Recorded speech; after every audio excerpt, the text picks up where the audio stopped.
Let me blow your mind. Yes, please. 3 years ago, we transmitted a terabyte of data.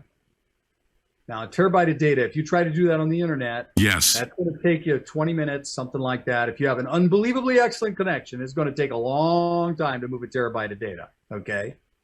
But 4 years ago, we did it from Oregon to El Paso, Texas, and we moved that terabyte in 1 millisecond. No way. Our clock could not go any quicker. And we did not use any radio waves. We did not use the internet. We did not use lasers. We used no waves whatsoever. We transmitted it using quantum entanglement. Now, today, it is already operational in our company. We are using quantum entanglement to transmit the radio frequency electromagnetic spectra of both pesticides and fertilizers. And we are fertilizing over 200 farms across the United States from California.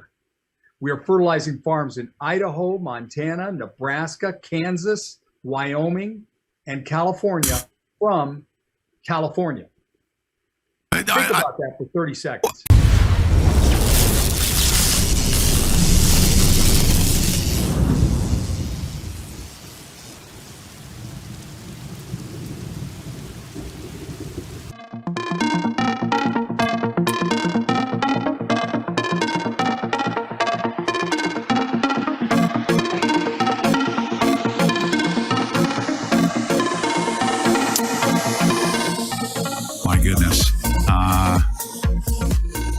Guest.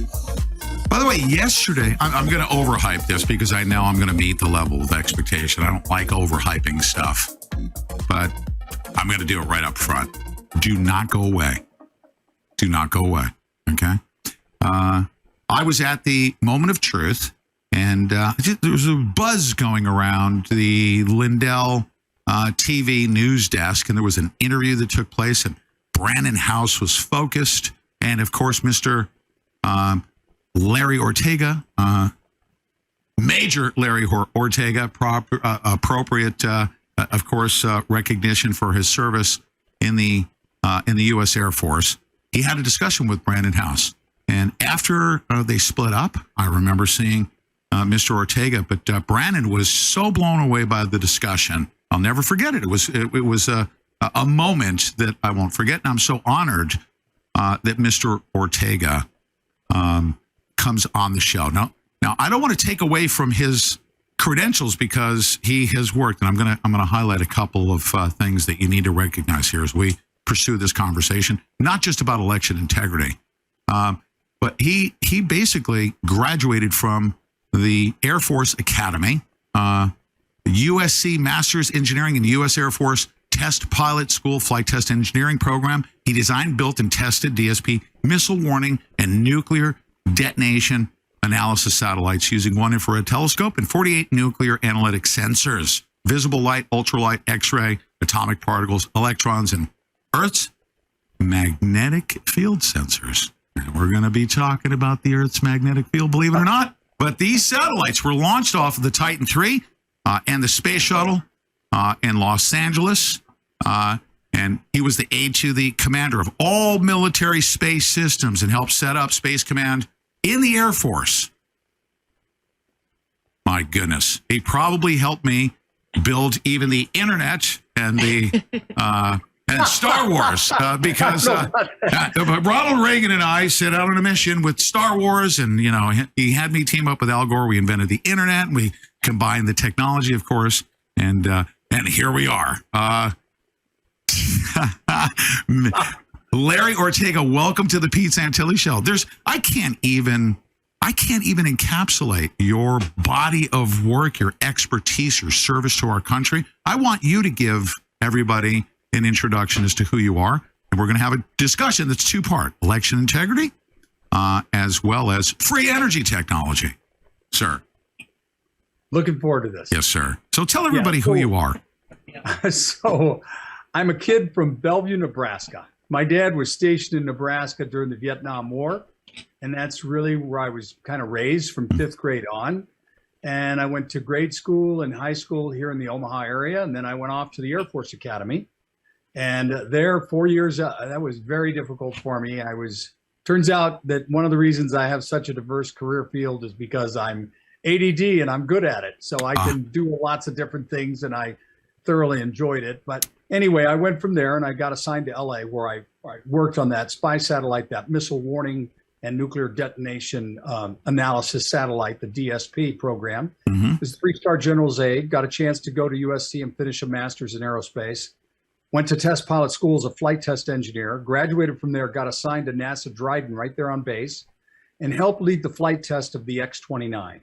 The X-29 was the first forward swept wing, plastic winged aircraft. Nobody had ever made airplanes with plastic or carbon fiber composite type wings prior to that. And before that, all airplanes were 100% metal. Mm-hmm. And then they started to move into this plastic and the major structures like that. So we flight tested that. Then I got assigned to Johnson Space Center, where I was working on the shuttle training aircraft. And I got 1,000 space shuttle approaches in a business jet, training astronauts, climbed to 30,000 feet, turned the computers on. My job was selecting the computers, configuring the software so that we could challenge them with different configurations of the space shuttle: heavyweight, lightweight, heavy nose, light tail, whatever it might be, or any combination thereof, and give them the chance to practice space shuttle approaches. We do about 10 space shuttle approaches in about an hour and 15, hour and 20 minutes, something like that. And generally you had to get 500 practice space shuttle approaches to be the co-pilot and watch the other guy land the space shuttle. And it took 750 minimum, and typically guys that have 1,000 or 1,200 before they commanded a space shuttle flight. So that was a lot of fun. From there, I got assigned to go fly satellites. And this was, prior to this, our contractors just flew our satellites. Then they decided captains and lieutenants were going to start flying satellites. So I got assigned to the satellite squadron, started flying GPS, weather, and missile warning satellites. After that, I got picked up to go to the Star Wars project in the Pentagon. Oh, I knew it. Very blessed. We were working together over there. Star Wars. Didn't know that. I'm a Cold War veteran. No, I'm just joking, actually. Oh. I knew about Star Wars. But, as I told you, I was in aviation ordnance. I had clearance, but I worked with aviation deployed weapons, fixed wing, rotary wing, while in the Marine Corps. My commander-in-chief was Ronald Reagan. Very, very proud to serve under Ronald Reagan. So I'm very well aware of the technology that was. What's interesting, if you don't mind me, I don't mean to divert you. Yeah. Very powerful technology was developed at that time. It really was. And I think they were, they were drumming up support for it. Obviously, it needed to get funded, but kind of went silent a little bit. But I say silent in the public realm, but by no means did our technological advances as a result of the development, the R&D during Star Wars, by no means did that technology go away, did it? No, not even close. In fact, right. The way it's been applied has been, it's changed the world. And yes. As soon as I tell you some of the things I worked on, you're going to go, oh, please. I didn't realize that. Uh-huh. And that's actually a little bit of the education here. So when I got assigned there, I originally got assigned, I got picked to go work on a brand new rocket that they thought, you know what? Wouldn't it be nice if we had rockets lined up across the United States that could send interceptors and could take off every 2 minutes, come back, land, refuel them, add new interceptors, and launch them again? If we could have a reusable rocket. Mm-hmm. And so they said, why don't you guys go build a prototype? So Jess Bonnable was my classmate, and through a just quirk, he ended up being the project manager and I was the operations director. And the both of us went out and we hired McDonnell Douglas to work with us to go put that all together. And we built the very first reusable rocket called the DCX.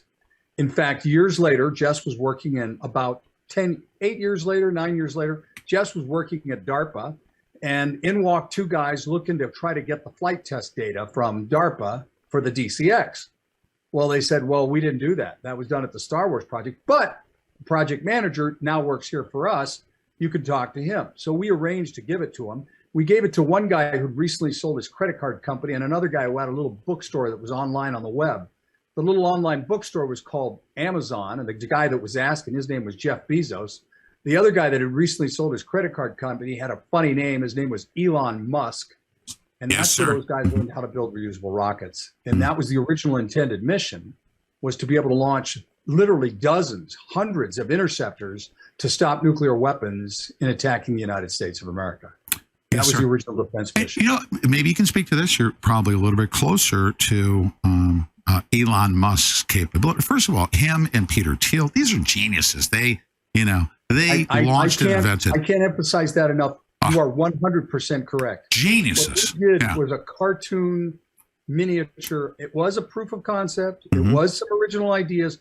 What they have done and where they have gone with this team of brilliant engineers that work there inside their company, it's unbelievable. The United States is permanently ahead of Russia, China. There's no way. They talk about China catching up on hypersonics. What a joke. We were flying people at Mach 6 or Mach 5 since 1960. That's 80 years, or sorry, 60 years that we've been flying people at Mach 5. And the very first one, of course, was the X-15. And our space shuttle, how many times did we fly to Mach 25 with that? And this talk about the Chinese trying to catch up with us. No. I would say, well, we'll talk about AI technology later, but as it relates to, I mean, the equivalent, if you don't mind me doing it, I like using analogies, and I'm sure you're a great teacher. So I'm going to try to impress you with this analogy. Imagine in the war in the Ukraine, you got Russia, they're firing bullets, they got equipment, they lose equipment, they got to replenish their supplies, and over a period of 6 months or so, if you're not replenishing your ammunition, your equipment, your missiles, and it starts depleting, that's where you start losing wars and actually put a country like Russia into a dangerous state where they're backed into a corner, might go to nukes. That's a bad thing. But the equivalent of a rocket that re-enters, and I'm speaking in layman's terms here, is the equivalent of saying that you got reusable bullets that come back, you fire it downrange, and the bullets come back, and right? Isn't it true? That is just exactly It's correct. A replenishment, right? There's no words to describe what an advantage that is. Yes. Just phenomenal. And of course, he's taking full advantage of it to build his Starlink communication system. Yes. You know what? If you don't mind me doing so, there's a method to my madness. I've done thousands of interviews, and I know where I want to go with this particular one. You just mentioned Starlink. Can you explain the powerful technology with Starlink to us that Elon Musk has the patents to, right? I mean, he's got patented technology, correct?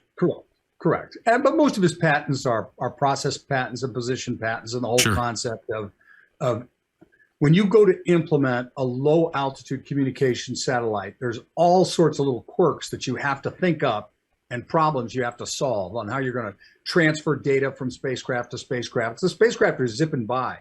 You only see that spacecraft for 3 minutes, and then you got to jump on another satellite. So those satellites are continuously handing off phone calls. It's very complex, just controlling that. Now, the most complex and the most difficult part of this spacecraft configuration is the fact that when you actually look at the Earth and you have satellites that are in high inclination orbits, they end up spending most of their time near the poles and not as much around the equator. So you have to add a lot more spacecraft, a lot more orbits, and a lot more spacecraft in each one of those orbits to make sure you can cover things well at the equator. And even halfway down to the equator, which is where the United States is, we're basically between about 31 degrees north to 49 or 50 degrees north, somewhere like that. Just to cover the United States, he's got to have thousands and thousands of satellites on orbit so that you get this continuous coverage. But otherwise, because the orbits are so spaced apart at the equator, the gaps are too wide between the satellites as they fly by. And what you just explained, by the way, I'm a lay person. I've always been in sales and marketing. I hung out with some very brilliant people when I was in the laser industry. I came out of the Marine Corps, went to work for a laser manufacturer. These are optical engineers. And we talked about satellite technology. And I'm going to mention the term geosynchronous orbit iridium. I worked for Bell South. And when I heard about Starlink and the number of satellites, and if you can time it right, especially with computer technology, you can use less satellites to cover the entire globe than the proposed iridium satellite system that are in geosynchronous orbit, right? To get the full coverage, you have to cover the globe with a satellite that just remains consistent with the rotation of the Earth. And I said, wow, that's a brilliant idea to have less satellites to give full coverage of the Earth. Is that from a layman's perspective? Am I spot on with that? You are absolutely correct. The pickle that you've got is that when those are reserved slots in that belt. We call it the geosynchronous belt, 23,000 miles above the Earth like that. Yes. In that geosynchronous belt, you have to go to the International Telecommunications Union and you have to request a slot. Yes. Now, why do you have to request a slot? Because if you have two satellites in the same place, A, they could bang into each other. Right. And then B, if somebody's trying to transmit to the ground to the spacecraft, which spacecraft picks up the signal, and it, even if it's different frequencies, it screws up the signal of the other guy, right. sort of a thing. There's all sorts of to separate that interference, and there's only so many slots, especially over important places like the United States or Europe, where there's a lot of telecommunications that go on. Because of the limited number of slots, you can't cover as many people. Mm-hmm. You can't give as much bandwidth. You can't give as much connectivity to people. This is why they had to go to lower orbits and a lot more spacecraft. Wow. All right, sir. Now, it's going to be an amazing shift to a topic near and dear to all of our hearts. You're in Nebraska, and all of a sudden everybody discovered that something happened in November of 2020. Were you involved in politics, A, prior to that? And B, how did you decide to get into the realm of solving this problem? Election integrity is a huge, huge thing. I'm sure you realized very quickly.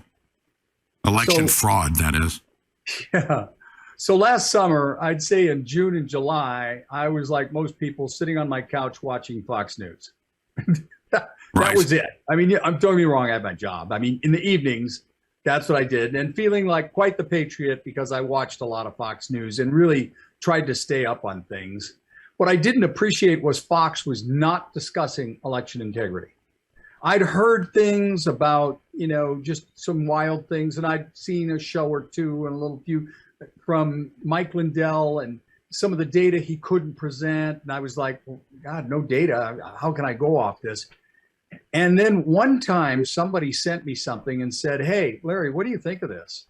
This is some guy, and he's studying the entire United States, and he says there's fraud across the entire United States. I was like, really?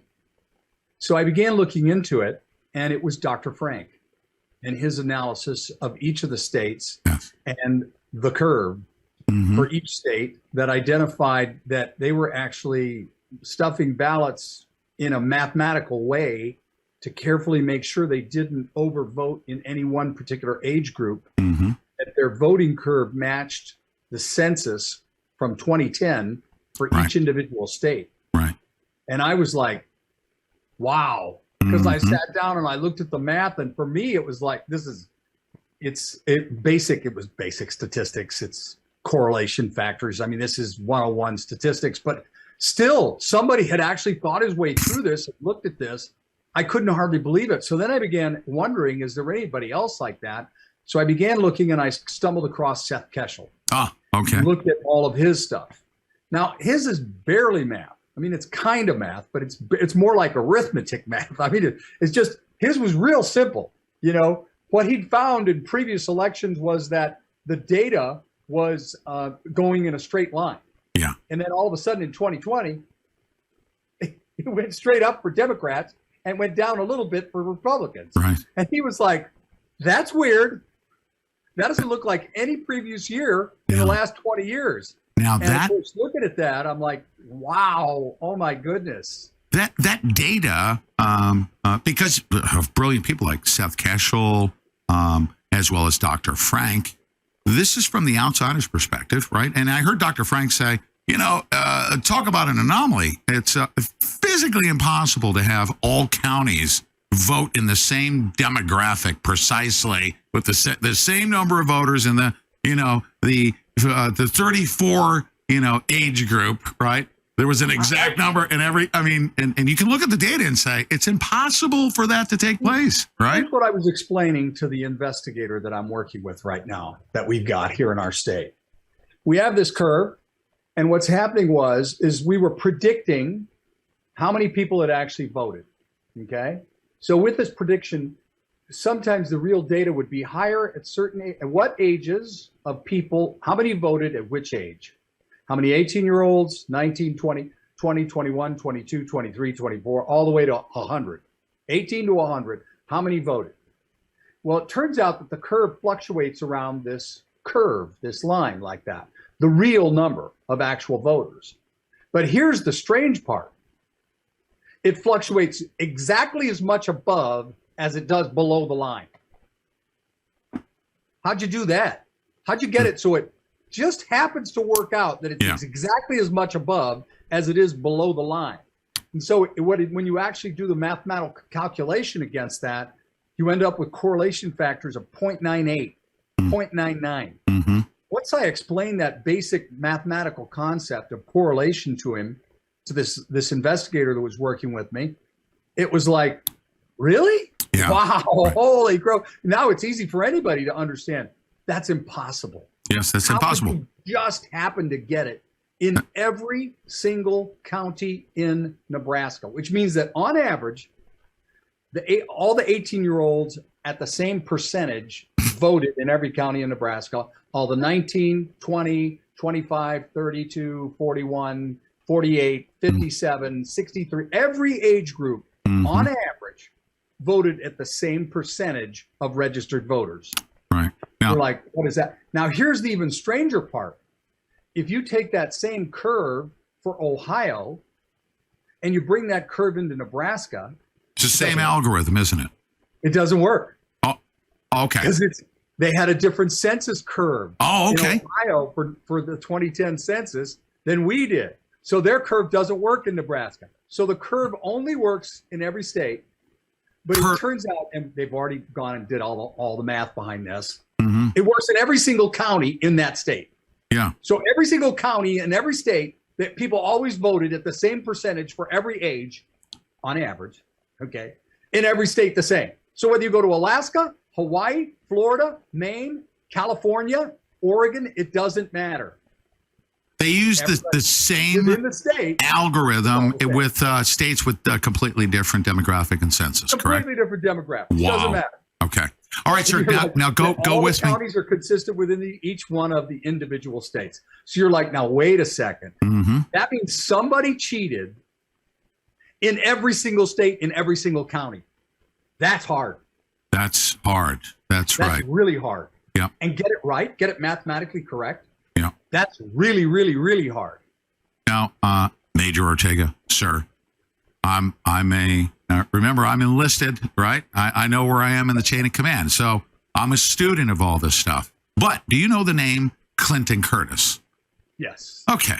So I bring that up because we have enough probable cause when we look at the data as we have to say, my goodness, something is wrong here. But it's not evidence per se, right? But then you sit down with Clinton Curtis and you start discovering, because I thought the secret sauce was in the source code. Why? Because the election voting machines, the electronic voting machine companies would never let us look at the source code. They said it's proprietary. And then and it may be true. I hate to say this, but every state has different voting laws. In Nebraska, our voting laws they're wide as a barn door. So you don't even have to do fancy machine cheating. Right. You can do ordinary cheating. right. In other places, they've got a lot more rules, and But they the do machines, have to but the machines to be pre-programmed before the algorithm is line code that nobody can see. They're Correct. pre-programmed to select 51 to 49%, just for simplicity's sake, who's going to win the election. Correct. And we're going to use the Joe Biden and President Trump analogy. They don't know how many people are going to show up for President Trump on election day. That's what they don't know. There's some uncertainty there. But what they do know is that no matter how many of us show up on election day, that the end result is 51% will go to Biden, right? And 49% will go to, and that's the way that the machines are programmed. So therefore, the machine will count at the end of the day.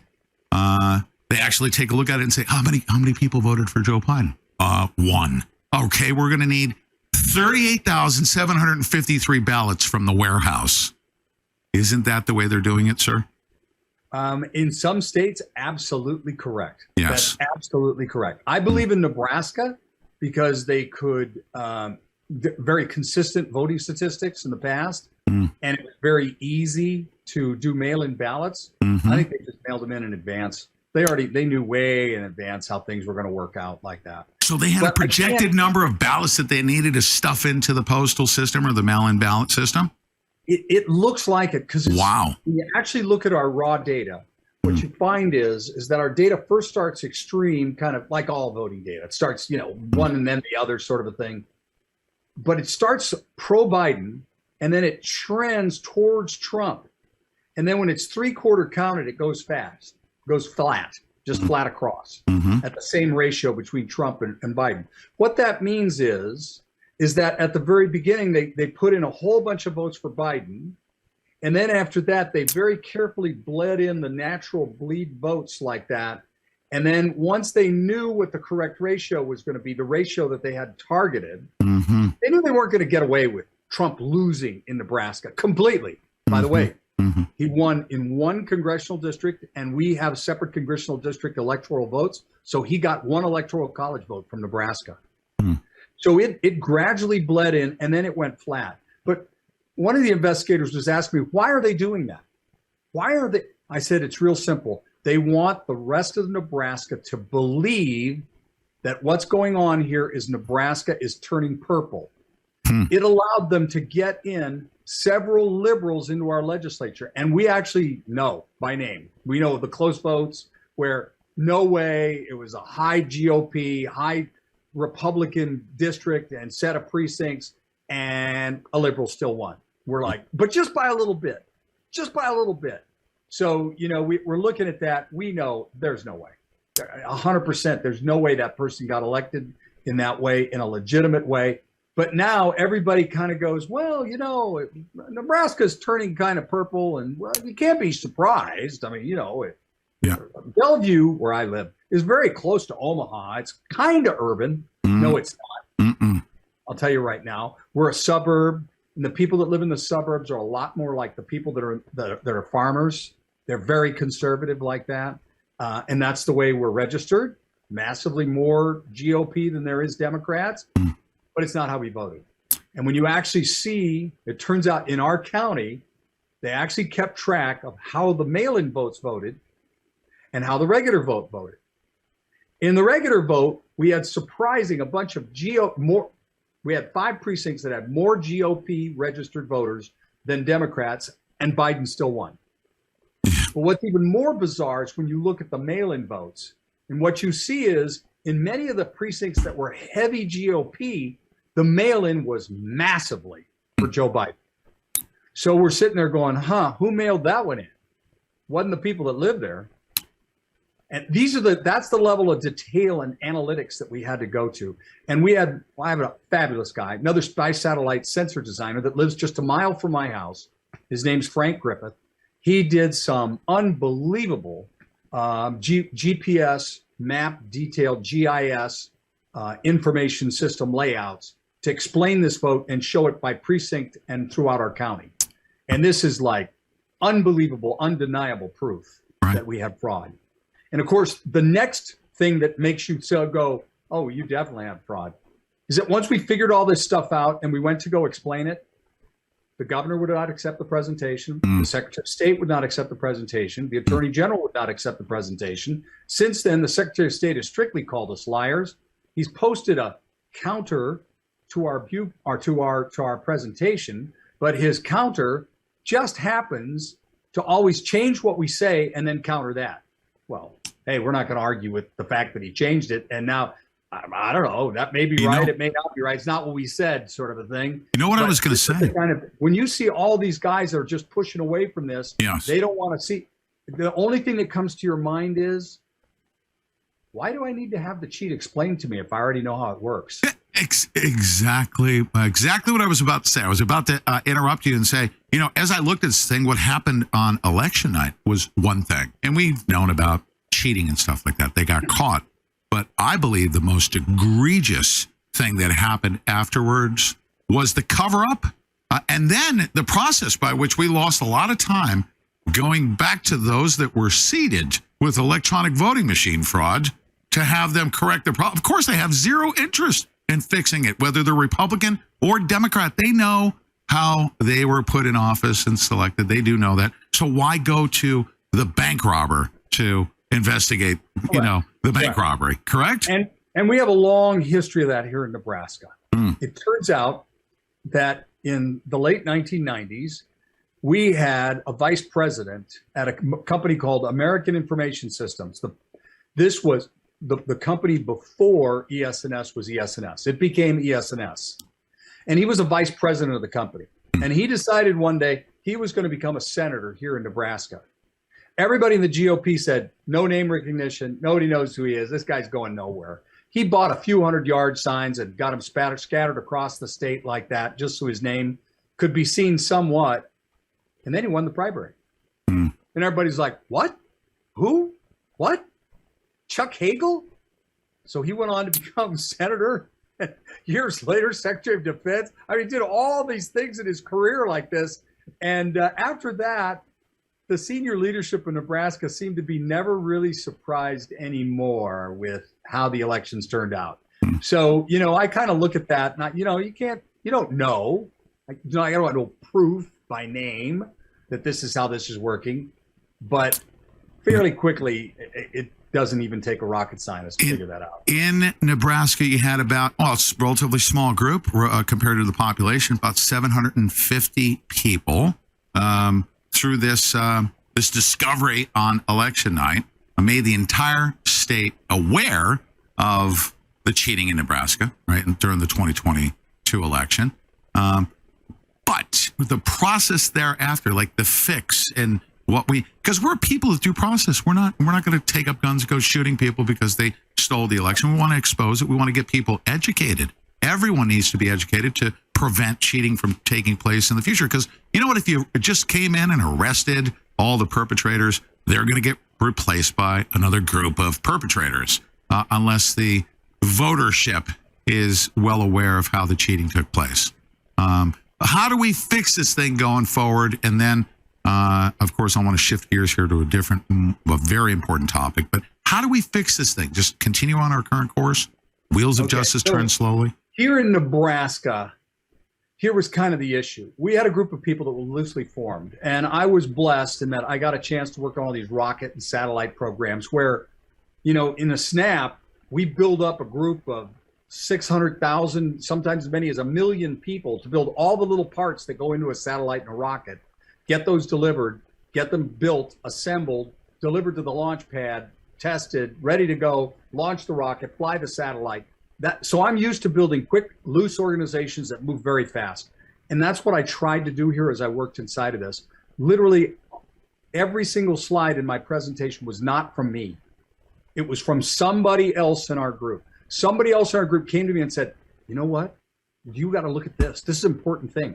So I would collect that data. I went and looked the other day with my investigator. I've got 1.8 gigabytes of data that people have sent me, and I've saved and categorized and filed and organized and built the slide, built the presentation. We also decided we could see this. We could see already that people were getting beat up by the FBI, et cetera. So we decided, let's just put one name in front. I have a nice golden resume, kind of hard to argue. I'm not a politician. I'm not interested in politics, blah, blah, blah, all that stuff. So we just said, look, let's just put one name in front. Let's make you the spokesperson. That's it. And we'll get out there, and that's what we did. And then we were very surreptitious about what we didn't do. And so it took. So my apologies, just a little glitch in the matrix. And if I were on your team, I let one get through, sir. And you never know. This is what cyber warfare is all about. That's right. So you were saying that you had 1.8 gigabytes of information, a lot of information flowing in. You became the front face because of your unimpeachable credentials, right? And it didn't take us very long. Like I said, the executive branch wasn't interested. The legislature couldn't get it through. There were too many liberals in it. So then we realized, well, we have to rebuild Nebraska from scratch. So we began in January pushing hard, and we literally got over 400 people in their individual counties.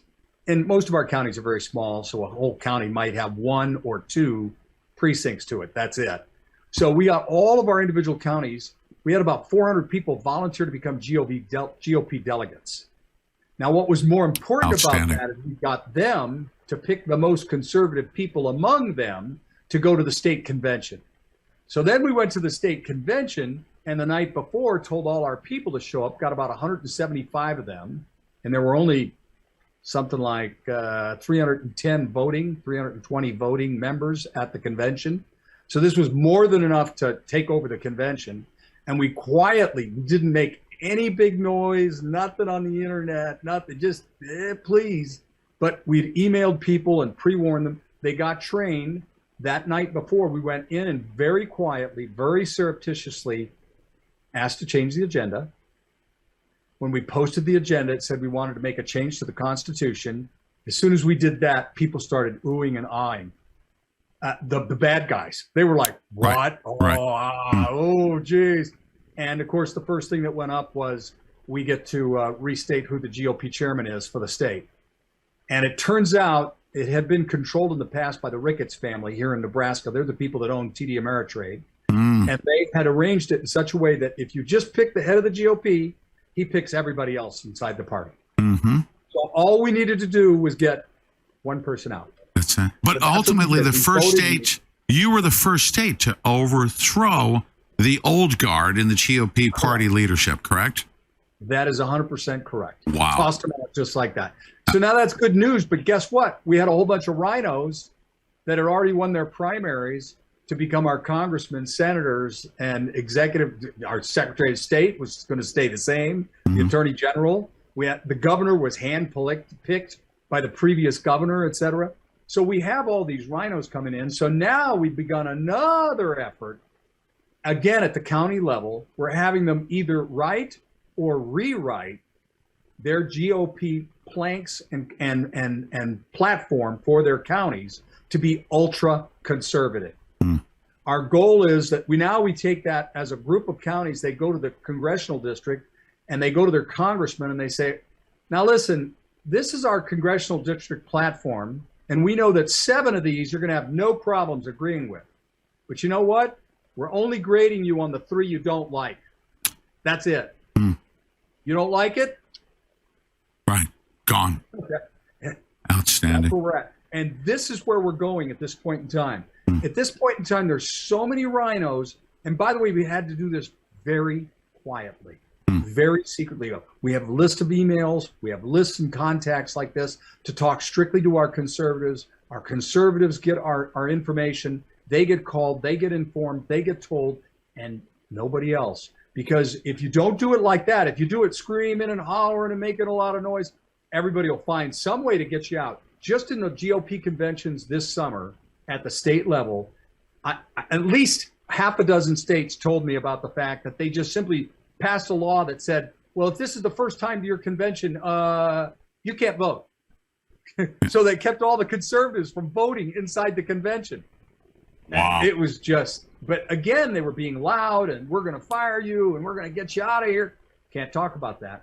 Got to be polite, got to be nice, shake everybody's hand, show up, be real quiet, and then start to pass those resolutions. Boom. And do you believe that is our path going forward politically? Does swift, silent, and deadly? It's got to be from the bottom up. It's got to be people screaming and hollering. Yeah. And so a county GOP ends up getting a conservative platform passed.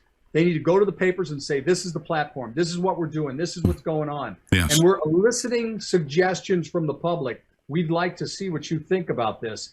And what this ends up doing is it starts to put pressure on the legislators, for the state legislators. It starts to put pressure on the congressmen. Eventually, you end up with a very conservative platform for the state. It puts pressure on the senators, the governor, the executive branch. All those people now are getting this pressure, and they're getting it from the bottom up. And guess what? These are the people that vote them into office. And now you start measuring them on those 3 or 4 things that they don't like, and you end up start tossing them out. The other thing is that because you built these platforms at the dirt level, there's a lot of people at the dirt level that start to realize, this isn't that hard. I could be a state legislator. Heck, I could be a congressman. And now you have some high quality conservatives that are actually running for these positions. This is a slow process. This is something that really will take between 2 to 6 years to fully enact and get, we think here in Nebraska, to get true conservatives throughout the entire system involved in actually getting things done for us. But we think it's the best way. Slow is permanent. Sir, I'm going to be having Clinton Curtis come on Thursday, and he also believes that the path forward is not just on the conservative side of the spectrum, but the Democrats have been complaining about this electronic voting machine fraud for the better part of 20 years, and we need to do a better job of saying, hey, we're late to the party, we caught them, but you were right. You were right all along, and we have the evidence, but someone needs to unify, and we need to come together because, here in our group, do you agree with that? Come up with a manual, and here's what it is. We believe you cannot vote except live. That's it. Yes. So even if you have to vote, let's say the week prior or 2 weeks prior, you have to walk in live to the county. You got to show them your ID, and you got to say, this is me. I get to vote once. Hand me my ballot. I fill out my ballot, and it goes in and against my ID like that. So that now we know for a fact everybody votes live. 2 exceptions: military, and it gets mailed to their military address. The ballot. Yes. They have to fill it out, return it. And the second one is truly handicapped people. Right. Those handicapped people have to call the county to get their ballot. They have to talk to people. Have to give them their name, address, phone number. I want to vote. That sort of a thing. They can't be. If they require an ADA device, they can communicate through an ADA device. That works perfectly fine. A teletype or whatever. If they're blind or if they're, they have hearing problems, that sort of a thing. ADA devices work, but nonetheless, they have to verify that they're cognizant. We're not having people in old folks' homes that are having other people vote for them like this. And that's the only 2 exceptions there would be to this. We write a manual, develop a manual thing because it's a lost art. How do you count ballots? How do you count 500 ballots or 1,000 ballots like that? How many people do you need? What's the process? How do you adjudicate the ballots? How do you blah, blah? We actually wrote a manual that explains all of this so that people understand how to do that again. Yes. And what we're advocating at the county level, and now again, our county GOPs are saying, we want manual voting, we want manual counting like this, we want live vote only. Outstanding. He suggests that it's hand counting at the precinct level, right? Correct. And he said also, while the vote is going on, you get a real time, if you can videotape it, real time audit with audio, and you've got one person that's counting Absolutely. all the live on the web. On the Here web they are, and record it so that you can always go back to it. Somebody calls out, they show on a video camera, that's a Joe Biden vote. Joe Biden, boom, in the box. Joe Biden, boom, in the box. And it's real time. You got a real time audit going on. Then you put it in the box, you seal it, and then transfer that to, let's say, chain of custody is important. You want to make sure that you get it secured, maybe to the sheriff, lock it down in case it has to be revisited. All right, sir, shift gears with me if you could in the remaining balance of our time. And are you okay with time? I was supposed to have you for an hour. We're going to go over. I think we will. As long as you need me to talk, I'm more than glad to talk. Your credentials, and I love that you're the front face of this thing in Nebraska because your credentials are unimpeachable. I mean, you are the rocket scientist, and please, that would actually be almost demeaning considering what your full credentials are. You're a what type of scientist at the military level would you say? Space?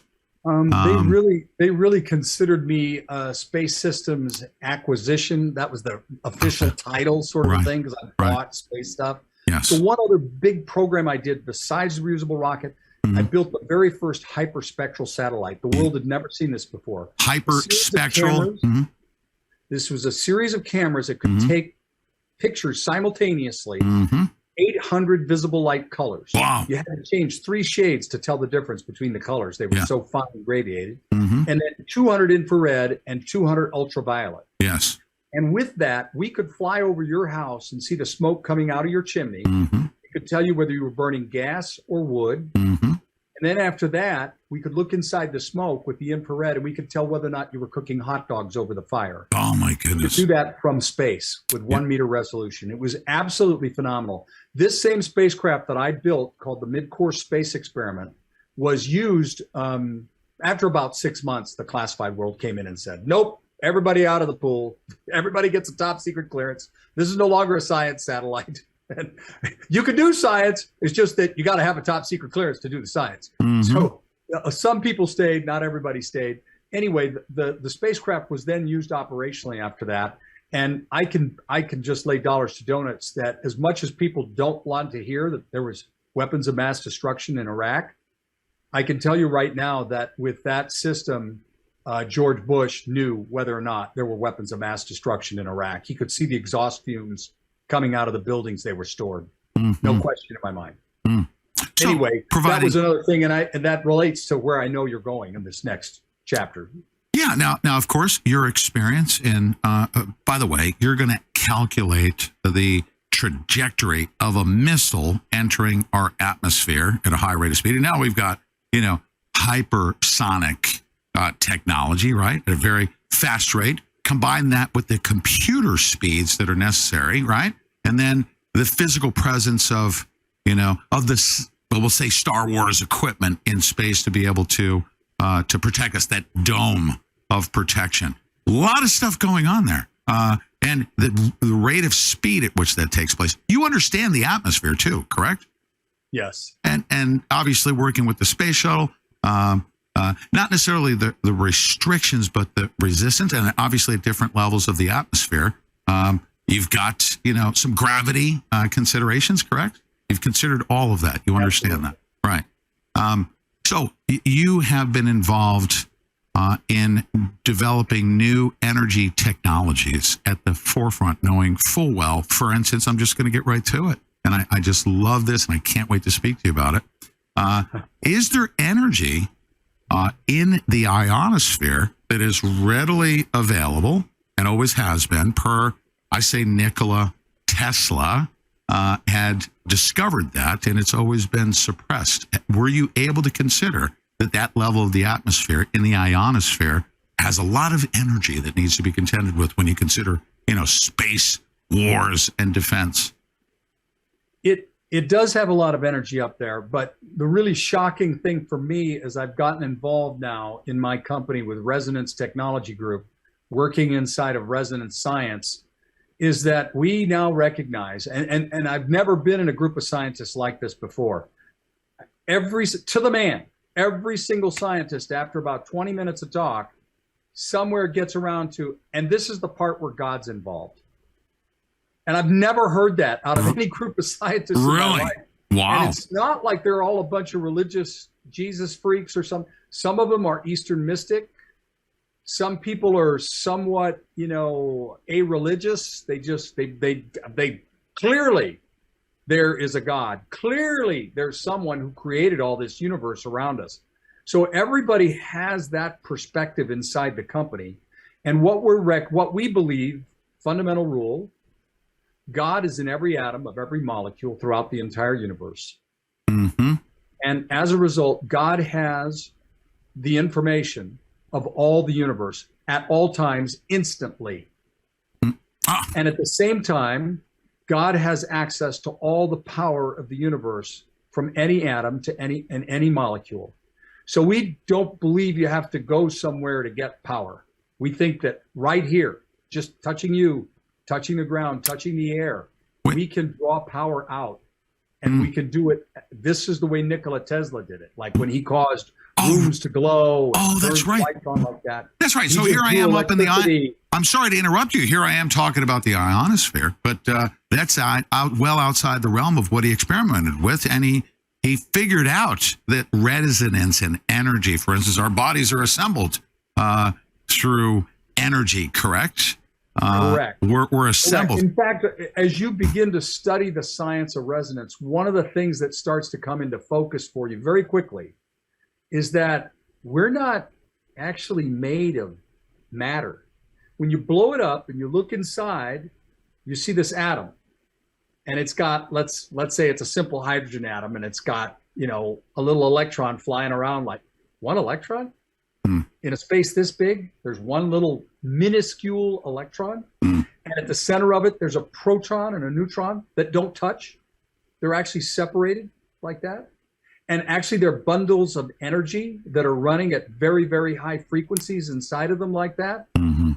There's actually like no mass. There's only the sense of mass.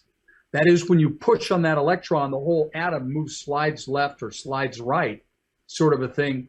But there's no real there. There's so much gap between the proton and neutron. There's so much emptiness between the electron and the proton and the neutron in just a simple hydrogen atom. And it's the same in every atom. In everything, right. So that means there's really nothing there. I mean, this is, I hate to, I mean, it's kind of like in the Matrix, right? I mean, you're not really there. You're just imagining you're there. Right. And your place in time and space is very specific, right? You've got like a pixel or a geolocation, and you're interacting with your surroundings, correct? Correct. Energetically. And to learn about this science, it's really incredible. This is the future. Yes. It's like we've just invented electricity, and this is 1880. We got 40 years of crazy inventions that are going to be coming out because of this new science. Yeah. And when you want to learn about it, we have a university to teach you at. It's called resonancescience.org. You can go to that website. Anybody, yourself, anybody, can learn the rudiments of resonance science and understand exactly how it works. And it unifies physics, chemistry, biology, and the spiritual part of your life. And it's, the strangest thing has been is that all these people so many of the people that I work with that are not Christian, that are not, they are either Eastern mystic or kind of like believe in God. I can't tell you how many times they quote the Gospels and they quote the Bible. And I'm telling them, I just heard something like that this Sunday at Mass. And, I don't think you completely, and they look at me like, wow, really? It's so bizarre. But and what is that website again? Resonancescience.org. Resonancescience.org. Anybody can sign up for the course. It's a free course, very interesting, audiovisual type course. Let me ask you this, because early on I mentioned to you that as soon as I got out of the Marine Corps, I went to work with a group of very brilliant optical engineers, and it was a laser manufacturer. And before then, I didn't know that laser was an acronym. And I'm sharing this with our listening audience. And I'm not saying this to impress you, but I understand the power of energy and resonance, because laser actually stands for light amplification by stimulated emission of radiation. And the efficiency by which... That's excellent. Very few people know that. The efficiency by which, right, if you can energize in a gas, either argon ion, right, or let's say the various gases, right, helium, for instance, helium neon, right, that you'll emit a certain light in the visible spectrum by doing that. But the way I understood that energy, that is free energy. It's very, very efficient. That's always been available to us. Who made those discoveries? Was it Nikola Tesla that made those? It was absolutely. You're saying, but he didn't seem to have the math to explain it, or I think he would have written down more about what he was doing. I think he kind of stumbled across it and began to realize, this is probably how it works, but didn't have enough time and or money and or whatever to start to come up. Like most science, they do it empirically. They do it the reality. And then they come back with a math afterwards to explain the reality of what's happening like that. So in this resonance science like that, understanding that and how to apply that and how we use it for energy or myriads of other uses like that go on, it takes a while for you to begin to understand where people are coming from or how this works. At first, like every new technology, it looks like magic. Like, no way. Come on, this doesn't even make any sense. But then once you have it explained and you actually see it operating, you go, well, works. Yeah. Yes. And of course, I don't want to limit our discussion as far as resonance and the technology, of course, discovering energy, but resonance and understanding frequencies, you can solve a lot of things scientifically, not just limited to free energy. I mean, you can solve a lot of problems with, Let me give you talk about the broad scope. Very first resonance experiment I didn't know I was doing it. I was 10 years old. I was in Boy Scouts and Cub Scouts, and I had to build a crystal radio.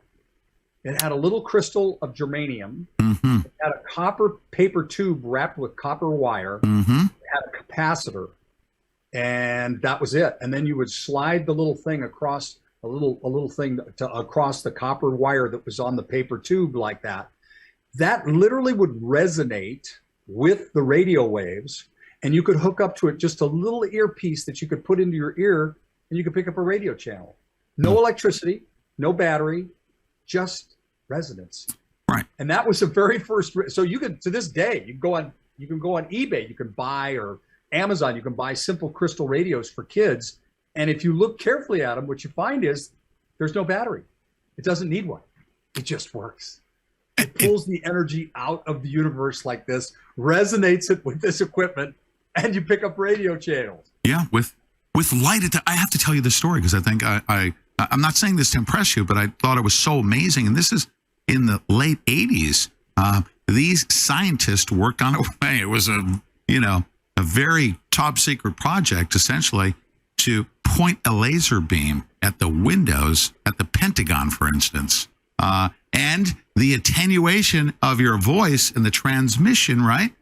You can actually convert that to audio. And as a result of the work that they did, the Pentagon said, oh my goodness. And they actually literally piped in music into all of the windows throughout the entire Pentagon so they couldn't be listened to. What we would do at Space Command headquarters in the late 80s is they had a little disc, a little black disc in the corner of every window, and it put out white noise. And if you walked up to the window, you heard just this hissing sound. Right. And that's all it was. And it was exactly for that reason. Yes. Bounce the laser off that window, you could pick up the voice just like that, without the white noise to bury it. Yes. Now, radio frequencies that are propagating, especially with the advancements in technology, with computer technology as well, analyzing that. Let's say we're going to use the term Wi-Fi because people that are listening to us, they understand what Wi-Fi is. You hold your iPad and you're standing in your house, it's transmitting at a certain frequency. You can communicate back and forth. Now we've gone on to 5G, 6G, and so on and so forth, and then using computers for the fast rate at which data transfers like that. You cannot dismiss that energy is freely available everywhere. We're immersed in it, are we not? We are, but let me blow your mind. Yes, please. 3 years ago, we transmitted a terabyte of data. Now, a terabyte of data, if you try to do that on the internet, yes, that's going to take you 20 minutes, something like that. If you have an unbelievably excellent connection, it's going to take a long time to move a terabyte of data, okay? But 4 years ago, we did it from Oregon to El Paso, Texas, and we moved that terabyte in 1 millisecond. No way. Our clock could not go any quicker. And we did not use any radio waves. We did not use the internet. We did not use lasers. We used no waves whatsoever. We transmitted it using quantum entanglement. Now today it is already operational in our company. We are using quantum entanglement to transmit the radio frequency electromagnetic spectra of both pesticides and fertilizers. And we are fertilizing over 200 farms across the United States from California. We are fertilizing farms in Idaho, Montana, Nebraska, Kansas, Wyoming, and California from California. Think about that for 30 seconds. Think about it. I just thought about the implications of that. My jaw dropped. I've never heard of such a thing, and I thought I was following along pretty closely with the advancements in technology. Now, how is that even possible? The atmosphere would offer enough resistance to prevent it from transferring. How does that happen? All right, so I need to teach you just a little bit of resonance science. Are you ready? It doesn't take long. Yes, sir. Okay. So I put my hands together, and we all know they are not touching. So what do I mean by they're not touching? When you actually look at the microscopic level, the electrons on the skin of my right hand, the electrons from the skin of my left hand are actually repelling each other. Right. So they aren't actually really touching. It feels like they are, but they aren't really. At the Sure. microscopic level, they're held just a minor amount apart. Turns out that an aspirin, did you know that when an aspirin takes your pain away, it's not because it reacts, the chemicals react with your body. They didn't completely understand how that worked until just about 4 or 5 years ago. Other scientists, not our resident scientists, but other scientists figured this out. You take an aspirin, you put it on your tongue, it's not touching your tongue. It dissolves and goes into your stomach like that, goes into your bloodstream, and the little molecules, there's big gaps. I mean, for a molecule, little tiny molecule, Sure. there's huge gaps in your blood vessels. So it goes right through the gap in your blood vessel, goes right into the cells, goes right into the fluids of the cells like that. So you sit there and you go, well, how does the aspirin take the pain away? Well, it turns out that aspirin is a chemical compound called salicylic acid. It's made out of nitrogen, carbon, oxygen, hydrogen, standard carbon, pharmaceutical type molecule like this. And what this is, nitrogen has an electromagnetic glow that's unique to nitrogen. Oxygen has a different glow. Hydrogen has a different glow like that. Each one of these has their own glow. Carbon's got its own glow. When you arrange them in the shape of salicylic acid, you get this unique glow due to the combination of these chemicals. That unique glow vibrates, oh wow, resonance, vibrates at a frequency that acts like to the inside of the cell. It's almost like rubbing somebody's shoulders, and you just start to relax them. And it drops the inflammation inside the cells, that electromagnetic vibration like that, and the pain goes away. So in our company, what we figured out was we figured out how to take pain relief glow from many different pain relievers and embed that into a Band-Aid this big. They're 1 inch by 1 inch Band-Aids. They're very small, sort of a thing like that. And these 1 inch by 1 inch Band-Aids have a special glue that can transmit this electromagnetics and a very thin metal sheet embedded in the Band-Aid. And we embed in that the glows of 100 pain relievers. So you put on this little pain reliever on your shoulder, your hand, or your arm, whatever, like that, takes your pain away. Is it hydrogel, by the way, the medium? Is it hydrogel that DARPA was working? No, it's different than hydrogel. Okay. Hydrogel was really a thermal device. Right. Okay. This is a special glue. It took our people about 2 years of trying different kinds of glues because they needed something that could transmit this electromagnetic signal. So we actually have these patches available and for sale. And they do all, I mean, we've got Viagra versions. We've got versions that help take pain away. Right. We've got versions that make you sharp. I'm like, today I was kind of sniffling a little and kind of coughing a little phlegm. I immediately put on a immune patch right here above my thymus gland. It just, within 30 minutes, gone. I have no problems whatsoever, just completely cleared it up. Wow. So this is the future that's going on with resonance science. And I described to you what's going on. So what we do is I described to you this glow. Well, we took the glow of fertilizer and we figured out how to project that geographically to a specified set of coordinates to a particular farm. Incredible. Put that glow into the soil and into the plants, so the plants feel like they just had fertilizer come up inside of them. Remotely, you're doing this. Remotely, and without radio waves or the internet or Wi-Fi or lasers or light or nothing. They just use the universe that God built us, between us and the farm, to communicate. Unbelievable. And by use the way, the term, they do it totally secure. Nobody can pick up the signal. they can't intercept it. The signal. Nobody can even see the signal. So therefore, they can't intercept it, correct? Correct. And prevent Quantum fertilizer. entangled. Wow. Okay. One final topic here, and I've never heard such a thing. I'm going to read this. It's on your website. When I read that, I was like, oh. Unified field theory posits that the universe is a single entangled system, holographic in nature, which means that every single proton in the universe contains within it the information of the entire universe as a whole. And I was blown away by that. Isn't that what I just said? God is in every atom and every molecule in every universe. You and did. Throughout the entire universe, he has all the knowledge and he has access to all the power. And this is how we're doing it. But how do you tap into that knowledge? How do you tap into that power? It's through resonance. This is the language that God gave us, gave nature, gave the whole universe when he built it.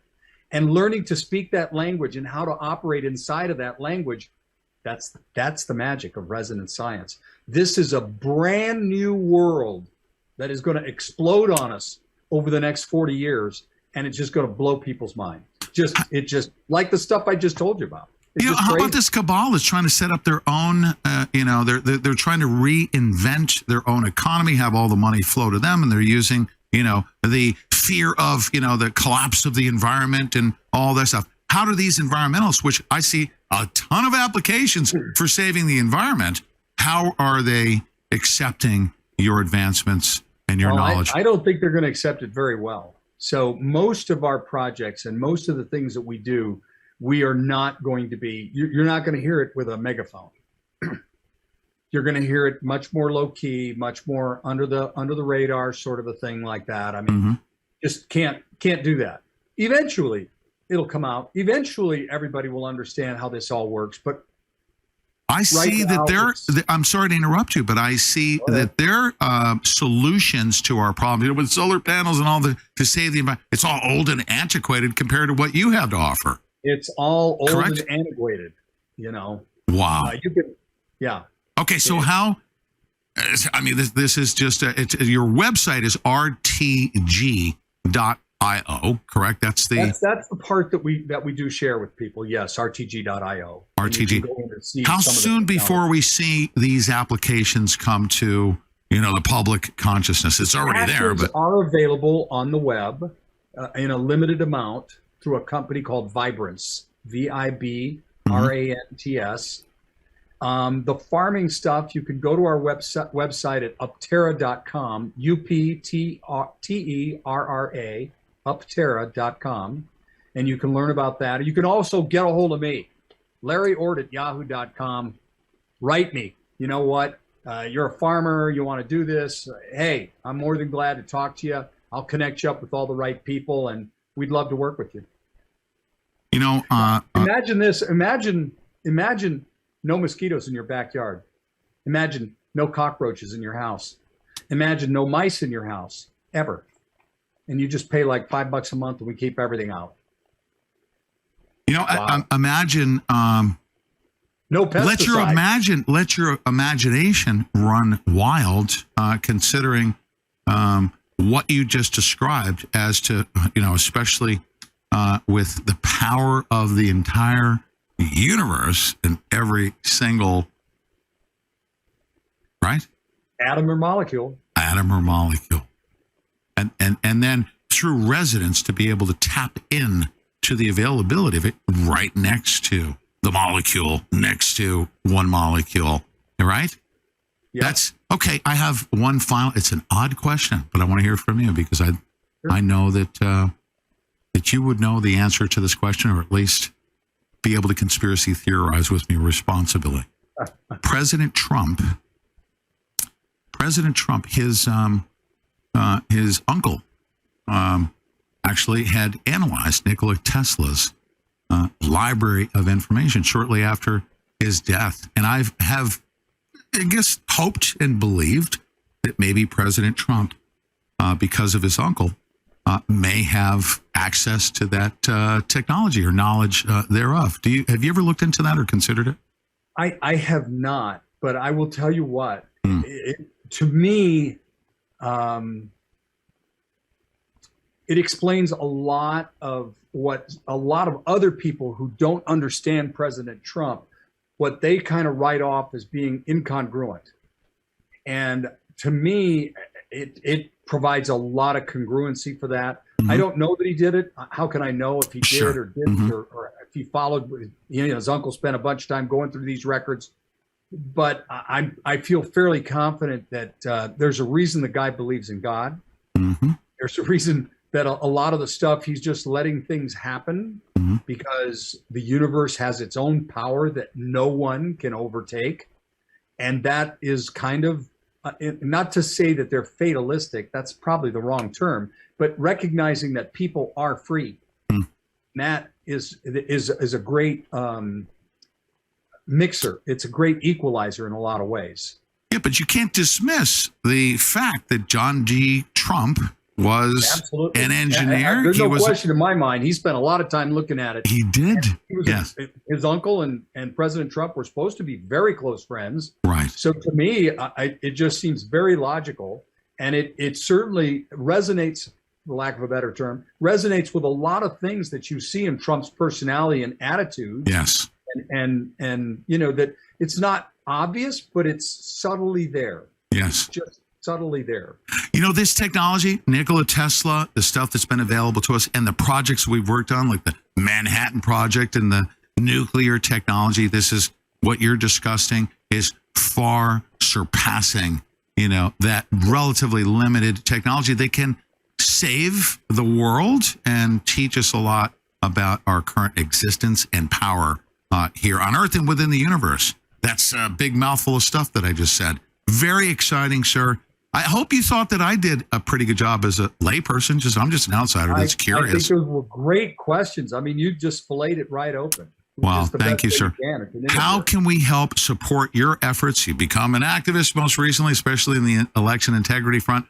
Give us marching orders, sir. What can we do to help get the word out as to your work? I'll tell you what, at your own local level, you need to get your own GOP out there at your own county. And at your own county level, get resolutions passed, get platforms and planks that are conservative passed, and then push that uphill to the congressional district, to legislative district levels, to the congressional district levels, and then all the way up to the state level. That's what we can do in Nebraska, in voting across the board. Yes. If you want access, again, contact me, larryord@yahoo.com. We'll send you our manual. You can rewrite it for your state. Outstanding. And make it a little bit better like that. So we can help you with manual voting. Give the email address out again.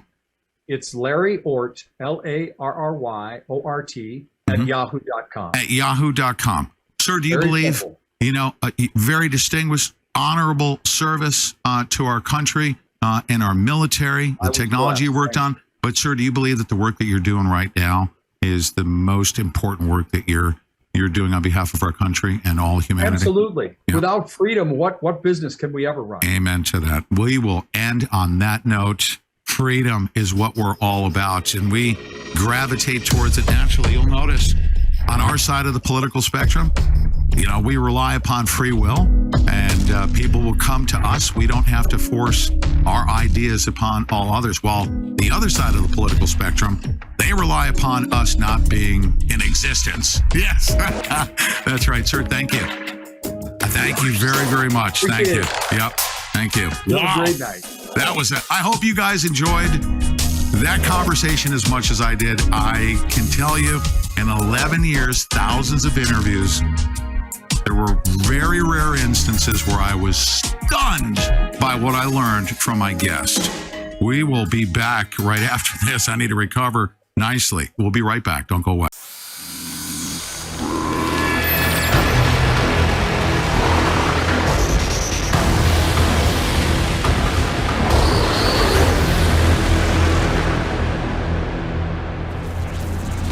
I want to thank all of you over the years who have supported InfoWars financially and with word of mouth and prayer. All the success that we've had together against the globalists and the fact that we're not caught flat-footed during their major takeover is because of you. Humanity has a real fighting chance. That's why I want to thank you all for buying products at InfoWarsStore.com, like books and films and supplements and water filtration, air filtration, so much more. But for those of you that want to actually give us a straight donation so we get almost 100% of the money to fund our operation during this critical time, go to InfoWarsStore.com, and right at the top, you'll see a link to make a straight donation. A one-time donation of $5, $10, $50, or a recurring donation you can cancel anytime. I want to thank all you that have donated. I want to encourage those of you out there that want to support freedom to take action now and be part of the global awakening, the new renaissance that's countering the Great Reset, by going to InfoWarsStore.com and clicking on the donate button and giving today. Thank you so much for your support. Please take action.